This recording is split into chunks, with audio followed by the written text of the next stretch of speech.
Hello everybody, welcome back to a brand new video. Today, I'm just going to be throwing out my idea for a GOP strategy in 2024. Only really talking about the presidential level, however, this could bleed over into down ballot races if you think it could. And I'm also going to be, using this as a presumption that Donald Trump is the GOP nominee. I've got to work around that, and I think that's better than working around someone else. Personally, that's just me. First off, we got to talk about the VP choice. Trump needs to pick a woman. He needs to. Someone who has suburban appeal, yet will not isolate his own base. The four people I could think of are Iowa Senator Joni Ernst, Washington Congresswoman Kathy Rogers, New York Congresswoman Elise Stefanik, as well as former Arizona Governor Jan Brewer. I would personally just give Trump these four names, be like, all right, have fun, pick one. If I had to assume Rogers is probably your best bet because she is I don't think she's Freedom Caucus. However, she's very much conservatively aligned in the House of Representatives, which you wouldn't be surprised if she was Freedom Caucus, though I do not believe she is. Yet she still has suburban appeal, similar to Scott Perry. So she's a great pick and probably the best pick out of these four that Trump would need. And plus, there's not a lot of reasons to hate her, unlike someone like Joni Ernst or Stefanik. Or Jan Brewer, who mostly aligns with Trump on immigration. Fun fact, by the way. Next up, also, if you hear that, my dog is just numbing water. So, if I was Trump, sorry about that, I had a sneeze from hell. If I was Trump, I would gather four advisors for the campaign. These are the main four advisors. Of course, I'd have others, of course, but these are just the major ones to help me run this campaign. That being Lee Zeldin, Scott Presler, Dick Morris, as well as Card DeMaio. Now, with Dick Morris, I would not ask him for his prediction because 9 times out of 10, actually 10 times out of 10, he's wrong. Just get him for his ability to make a winner. Ask Bill Clinton both times around. Dick Morris was the guy who helped him out, introduced the whole third way politics into the United States. He's going to, and he's also a major Trump supporter, so he's going to be a big help. Just do not ask him about his predictions. He will most likely lull you into a false sense of hope. Lee Zeldin, man, I can't make one video without the dogs barking, and this time it was my big dog, Rocky. That's never happened before in a video. Man, that scared the hell out of me. But no, Lee Zeldin, he's obviously someone who knows how to work a campaign. You saw him just blissfully make New York just casually competitive.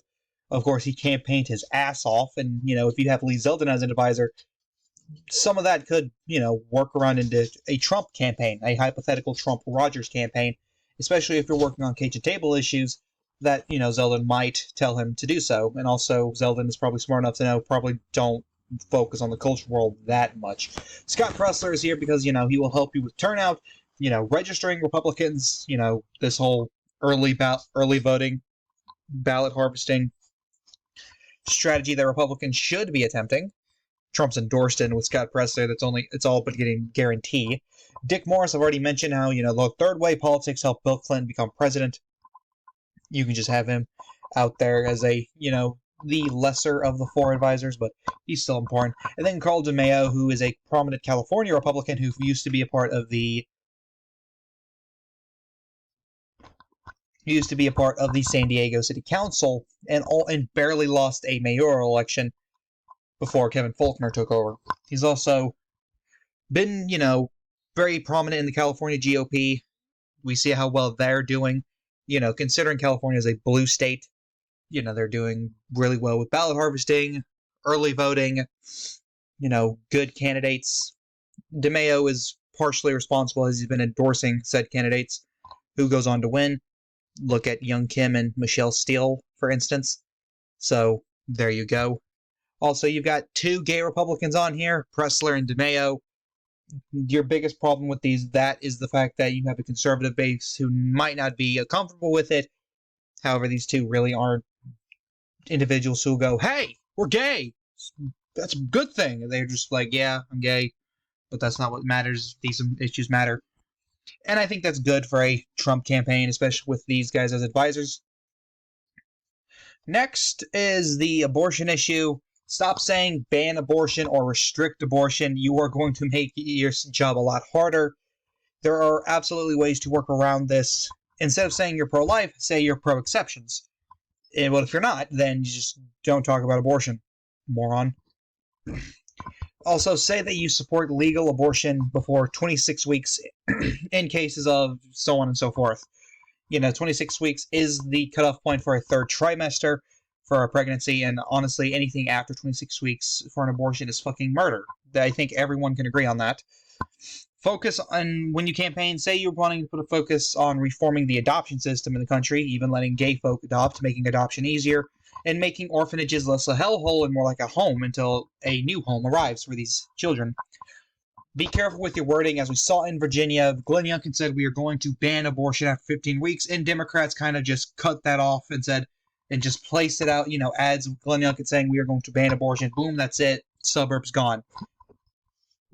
Of course, Democrats and Republicans both are going to misskew your words. It's a normal thing.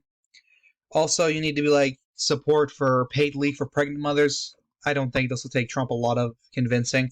Also, stop being a dick. This ain't a Trump issue. This is more of a Republican issue. Stop being dick to mothers. It's fucked up. That's why you're not winning on this issue. Next up, the economy. This one should be easy for Trump to win. Economic populism for the win. Trade protectionism, pro-union worker, tax cuts, energy independence. Of course, this is something I would add in there. Focus on revitalizing domestic agriculture and manufacturing. Because for some reason, science keeps saying there's going to be a heavy famine soon. I don't know why they're saying that, but we might as well take precautions in that and be like, hey, domestic agriculture, more fresh fruit coming into our shelves for the stores. That would be good. Also, make this the top issue of the campaign. If the economy isn't your number one issue, you're losing, okay? If the economy is, you have a strong chance to win. Next up, foreign policy. Don't be hypocritical. Either you support foreign aid or you don't. This isn't a case-by-case basis, and if anyone in the comments tries to convince me otherwise, I will just call you an idiot in my head. Because I'm not giving you attention online. So, let's say Ukraine. I don't support funding for Ukraine. Then you go on and say, I support funding for Israel. That is hypocritical. Voters don't like that. Just take a big stick interventionist approach. Speak softly and carry that massive stick with you, like big old Teddy Roosevelt. One of the best presidents this country's ever had. Okay, as well as be clear in what you want done with Ukraine, Taiwan, and Israel. Don't beat around the bush. Have an actual plan set in motion. With Trump, it's going to be a bit difficult, but that's why we've got, those 4 advisors there who will absolutely bring out a major plan for Donald Trump. Here are some states to target. So these are states that, you only want to test the waters in. These are states that, if they don't seem like they could flip or be more competitive than, they typically are, throw them out. That being New Mexico, Biden won it by 11. So this one, this is a state that, could end up going into the aim for the popular vote category, of a state that you could win, especially if it becomes more competitive with Hispanics voting to the right. Alaska, this one could just, be more right-wing. At the end of the day, Trump only won it by 10. It could end up becoming competitive. But, of course, you'd go there maybe once, maybe twice, just to see, okay, do I really need to campaign here? Iowa, same thing.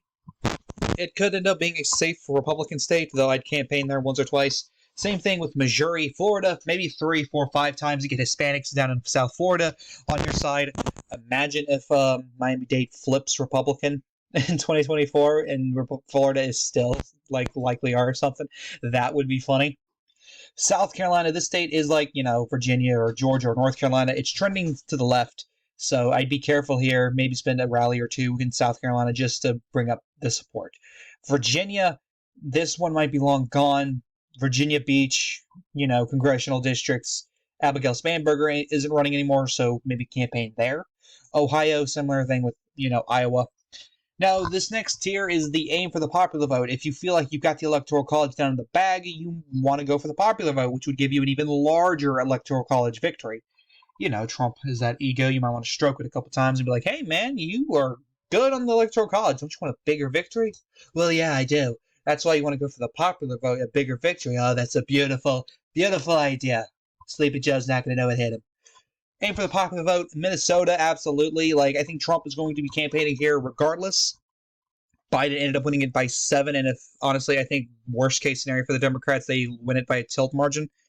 But still, if you're going to win the popular vote, Minnesota is a state that you want to win. New Hampshire, big time. If you're taking an isolationist approach, with the everything that's going on overseas, then New Hampshire is going to be a pretty good state to campaign on when it comes to isolationism. Be like, look, I don't want any part in this war, foreign aid. Whether or not you want to take that approach, New Hampshire is a very much isolationist-heavy state, and you could swing a few voters in your favor if you do that. Good old Maine. Maine is don't even know. Of course, take a very much of a bipartisan approach to win the state of Maine. This is going to be hard for Donald Trump. But again, if you want to aim for the popular vote, then you're going to have to figure out how to win the state of Maine. That's why you got Lee Zeldin there. And next up, we have Tier 2. These are important. These are pretty much, if you want to win the Electoral College, these are the 4 states you're going to need.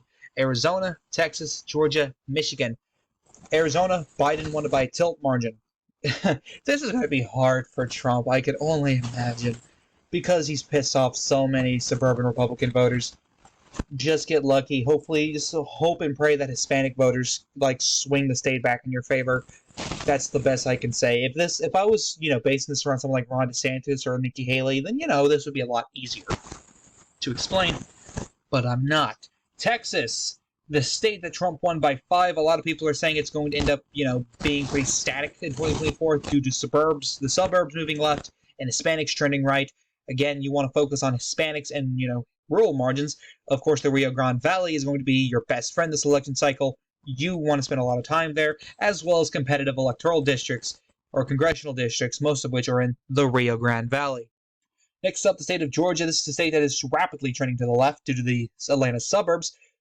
And, Biden ended up winning it by tilt margin. So what you want to do is campaign in those suburbs, in those Atlanta suburbs, as well as campaign in Georgia's 2nd congressional district and try to win over as many rural black men as you want, or as you can, if you want to win the state of Georgia. Those rural black voters are going to be your best friend in 2024 because they might not be enough after that.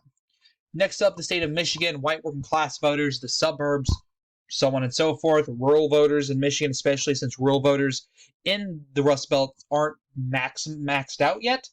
I don't care what anyone else says, they're not maxed out, especially in white working class areas. So there you go. That's how you win Michigan, a state that Biden won by 2. They could easily flip red. Maybe not as easily anymore because, the Democrat trifecta in Michigan is just making things a little bit harder. Next up, these are your top priorities. These 4 states are states that you need to win if you want to win in general. Next is North Carolina, a R+1 state. Trump won the state by 1 percentage point. Wisconsin, a state that Biden won by a tilt margin, so that one could be your easiest flip in 2024. Pennsylvania, a state Biden won by 1. Again, white working class voters. That'll be the main goal there. Wisconsin, white working class voters. North Carolina, again, minorities in rural areas. Rural black voters in North Carolina first, excuse me. And Nevada. So this one, I just target Hispanics and everything in Las Vegas, and then, Nevada should go into your category. Next up, we have the, Hispanic voters. You need to target these, as I've mentioned a few times. You want to target Hispanics in California, Texas, New Mexico, Florida, Arizona, and Nevada. If you get Hispanics within 25, you win the election, right? Or if you get it within 30, you might win the election. It's a bit competitive at that point. Just have Trump do Trump things in Hispanic areas. Just don't talk about the 2020 election, and you should be fine. Also, the economy will be a big deal. Also, you're going to have to do better with women. Push for advanced child care, expansion of Medicaid, and lower prescription drug prices. Trump should not have a problem with this. And you also need to address the needs of single moms. As I said earlier, just don't be a fucking dick. Next up, young voters will save you big time. There are so many young Republican voters who want to vote but don't see a reason to. You need to give them a reason to. So, a pro-small business mindset, something that Trump easily can do. You need to give them a reason to turn out. Look at what Lee Zeldin and the New York GOP are doing. They are getting young voters to come vote Republican in droves. Imagine if you did that nationwide. Also need to push for affordable education. Maybe not school choice, but maybe public education funding. Easier access to education. This ain't, liberal ideals are very moderate and maybe a hint of populist, although I'm going to put a pin in that. Also, you need a Zeldin-style crime platform. That's why we have Zeldin as an advisor. Big time. Early voting, registering voters, etc. Prioritize early voting, ballot harvest where it is legal, because, a lot of swing states, it's illegal. And register Republicans and have them go vote early on election day. Have, like volunteers for your campaign bus voters to the polls in rural areas, because it's harder to vote in rural areas than it is in urban areas. I know that doesn't make sense, but you got to think about it like this. For every five urban, for every 5 polling places put in an urban area, there's only 1 in a rural area, right? In my county, there's like 3 polling places, and it's a big county. It's a pretty wide county with like a lot of open fields and not many people there. So, and it's like a 15-minute drive no matter where you are to get to any of these polling places. So, yeah, in an urban area, it might take you like a 5-minute walk. Jewish voters. Yeah, this one's, I asked about this in the Discord server. See, how do Republicans do better with Jewish voters? And then I got sarcasm in response, so I asked for that one big time. It's my fault, I assume.